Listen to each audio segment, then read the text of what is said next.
નમસ્તે વિદ્યાર્થી મિત્રો, આજે વાત કરીશું ધોરણ 8 અને વિષય ગુજરાતીના પાઠ નંબર 7 દેશભક્ત શેઠ જગડુસા પાઠ જે છે તેના મિત્રો સ્વાધ્યાય પોથીને સોલ્યુશન મેળવીશું। એ પહેલા ચેનલની અંદર પ્રથમ વખત આવ્યા છો તો વિદ્યાર્થી મિત્રો ચેનલને ખાસ સબસ્ક્રાઇબ કરી દેવી।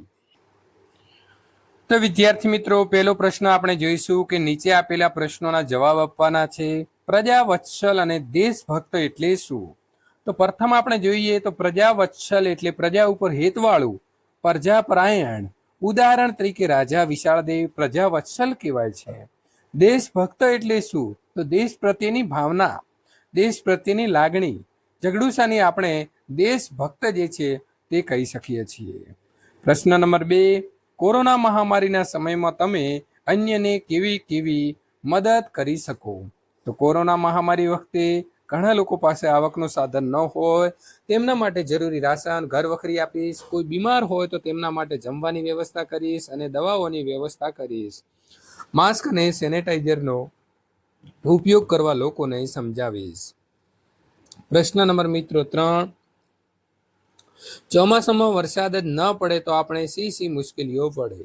તો ચોમાસામાં વરસાદ જ ન પડે તો સૌ પ્રથમ આપણે પીવાના પાણીની સમસ્યા પડે, ખેતી ન થાય, નદી નાળા અને તળાવો સુકાઈ જાય, માણસોની સાથે સાથે પશુ પક્ષીઓ માટે પણ પાણી ન રહે, અનાજ અને ઘાસચારાની તંગી જે છે તે સર્જાય। આમ વરસાદ ન પડે તો ઘણી બધી મુશ્કેલીઓનો જે સામનો છે તે સામનો કરવો પડે છે।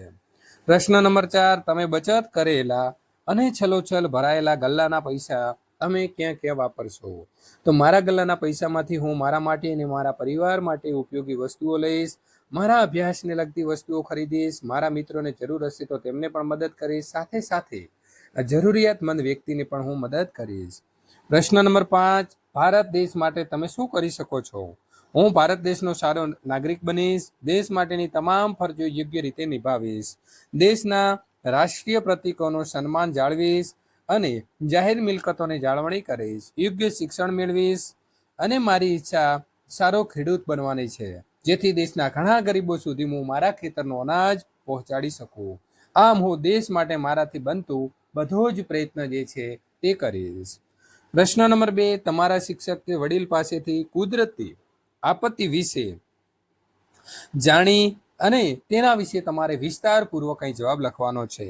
તો આપત્તિને સામાન્ય વ્યવહારમાં આપણે ઘણા બધા શબ્દો છે, જેમ કે આપદા, હોનારત કે પ્રકોપ એવા નામથી ઓળખીએ છીએ। આવી ઘટનાઓ ભારે વિનાશ પહોંચાડનારી હોય છે। કેટલીક ઘટનાઓ માનવ દ્વારા એટલે કે માનવ સર્જિત અને કેટલીક ઘટનાઓ કુદરતી રીતે એટલે કે કુદરતી આપત્તિ હોય છે।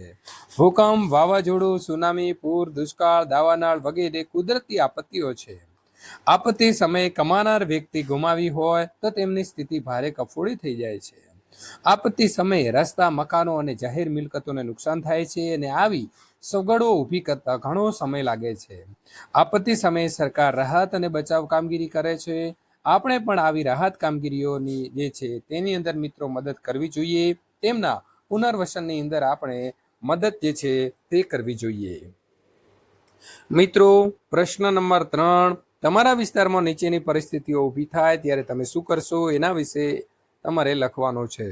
નદીની અંદર ભયાનક પૂર આવ્યું હોય ત્યારે, વાવાઝોડાથી ખૂબ નુકસાન થયું હોય ત્યારે અને આ વર્ષે અતિ વરસાદ પડ્યો હોય ત્યારે। તો પૂર પહેલા સ્થાનિક કક્ષાએ પૂરના વિસ્તારોથી વાકેફ રહીશ, ઊંચા વિસ્તારમાં માહિતી રાખીશ જેથી પૂર દરમિયાન ત્યાં સ્થળાંતર કરી શકાય।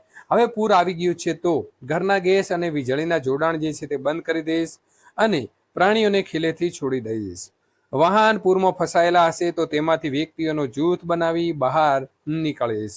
પૂર બાદ તો પૂરના મિત્રો પાણીથી બગડેલો ખોરાક ખાઈશ નહીં, પાણી ઉકાળીને ઉપયોગમાં લઈશ અને અન્ય લોકોને જરૂરિયાત પ્રમાણેની મદદ કરીશ।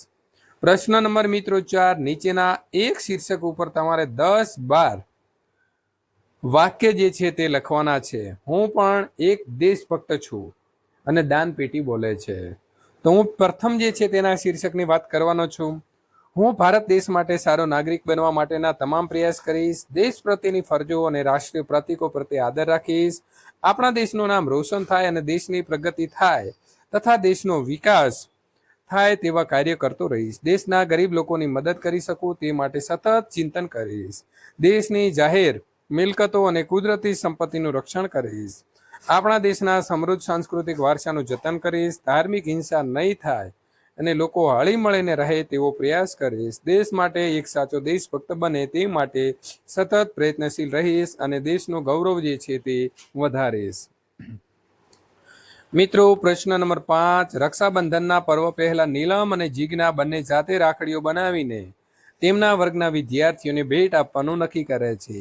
તો આ બંને વચ્ચે થયેલો જે વાતો છે એના કેવા કેવા સંવાદો રચાશે તેની આપણે વાત અહીં કરવાના છીએ.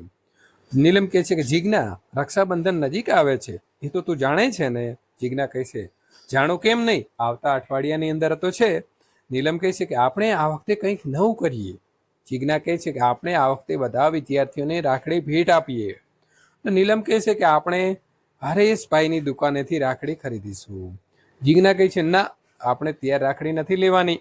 નીલમ કહે છે તો પછી શું કરીશું? તો જીજ્ઞા કહે છે કે આપણે જાતે રાખડી બનાવી આપીશું. નીલમ કહે છે અરે વાહ, સરસ, ખૂબ વિચાર સારો છે, આપણે આજથી જ રાખડી બનાવવાનું શરૂ કરી દઈએ.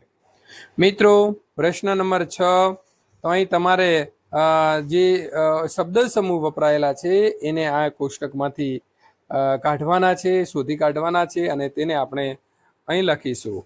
તો હવે તમે પ્રથમ જો અહીં જોશો કે સર સામાન કે અનાજ રાખવાની જગ્યા છે તો એને આપણે કહીએ છીએ વખાર. બીજો પ્રશ્ન છે કે આંગળી ઉપરની સાધા આગળની જે રેખા છે તેને આપણે કહીએ છીએ વેઢો. દરવાજા પાસે ઊભો રહી ચોકી કરનાર તો એને કહેવાય દરવાન. તો એ પણ મિત્રો અહીં લખી દીધું છે. ખૂટે નહીં તેવું તો એને કહેવાશે અખૂટ. સબને ઓઢાડવાનું કપડું તો તેને મિત્રો કહેવાશે કફન. દિવાલ ઉપર લગાવેલી જાહેરાત તો તેને કહેવાશે ભીત પત્ર. ભયંકર આફત સૂચવનારી ભવિષ્યવાણી તો તેને કહેવાશે કાળવાણી, જે અહીં આપણે આવી રીતે ત્રાંસું લખ્યું છે. મોટો રૂઆબેદાર વેપારી તો તેને કહેવાશે શાહ સોદાગર, જે મિત્રો અહીં લખ્યું છે. આર પાર જોઈ શકાય તેવું તો અહીં આપણે લખીશું પારદર્શક. તો આવી રીતે મિત્રો તમારે જે છે તે શોધી અને લખવાના છે. ત્યાર પછી આપેલા જે વર્તુળ છે તેમાંથી સાચો શબ્દ પસંદ કરી વાક્યની ખાલી જગ્યા પૂરો. પાટા પર રેલગાડી ચાલી જાય છે તો એટલે આપણે ગાડી પસંદ કર્યું છે. કોઈને દુખતી રગ દબાવવી નહીં. કોરોના સામેનો જંગ આપણે ચોક્કસ જીતીશું. સિકંદર જગ જીતવા નીકળ્યો હતો. કૃષ્ણના પાણી ચક્ર જેવું હતું. વાહ, ચિત્રમાં કેવા સરસ મજાના રંગ પૂર્યા છે. મિત્રો, અહીં તમારે આપેલા શબ્દનો ઉપયોગ કરી ઉપમા અથવા તો રૂપંગ અલંકારનું વાક્ય બનાવીને લખો અને ખાનામાં તેનો પ્રકાર લખો. પ્રજા. વિશળદેવની પ્રજા પારેવા જેવી ભોળી હતી તો અહીં ઉપમા આપી છે પારેવાની. રાજા આજે સાધુ જેવા લાગતા હતા તો ઉપમા. સિંહાસન, રાજ્યનું સિંહાસન તો કાંટાનો તાજ છે તો રૂપક.